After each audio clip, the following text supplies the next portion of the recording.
कृष्ण ने जो कहा वो पहले से कहा जाता रहा था, उसमें नया कुछ भी न था। क्राइस्ट ने जो कहा वो पुराने की ही नई व्याख्या थी। व्याख्या नई थी लेकिन सत्य पुराने थे, अति प्राचीन थे। महावीर ने जो कहा उसे महावीर के पहले 23 और तीर्थंकर दोहरा चुके थे। जोड़ा, बहुत जोड़ा, लेकिन नए का कोई जन्म न था। बुद्ध के साथ कुछ नए का जन्म हुआ। बुद्ध के साथ एक क्रांति उतरी मनुष्य की चेतना में। उस क्रांति को समझना जरूरी है, तभी हम बुद्ध के वचनों को समझ पाएंगे। ये वचन साधारण नहीं है, ये क्रांति का उद्घोष है। तुम बुद्ध को औरों के साथ मत गिन लेना। हिंदुओं ने बुद्ध को अपने 10 अवतारों में गिना है। बौद्ध भी सोचते हैं कि यह बुद्ध के प्रति बड़ा सम्मान हिंदुओं ने प्रकट किया।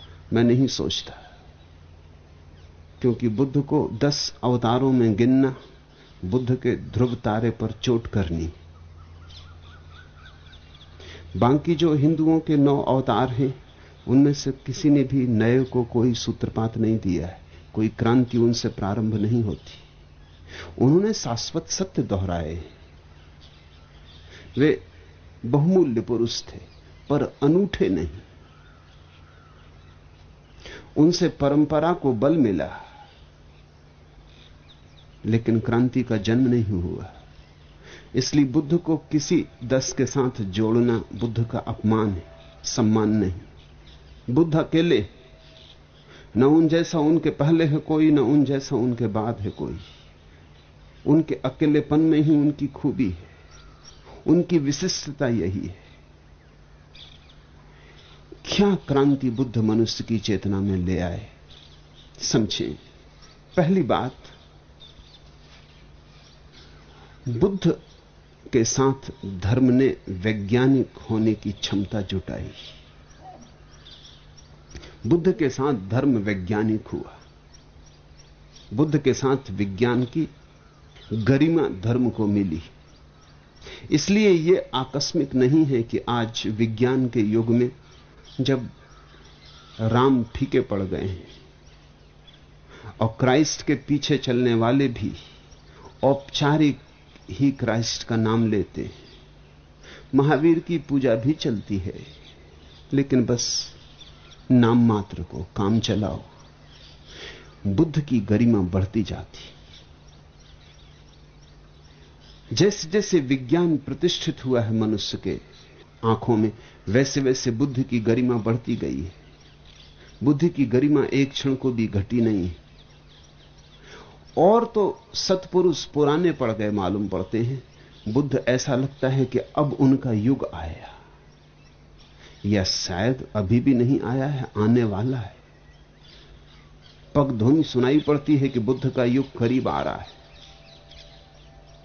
चाहे अल्बर्ट आइंस्टीन हो, चाहे बर्ट्रैंड रसल, चाहे ज्यापाल सार्त्र,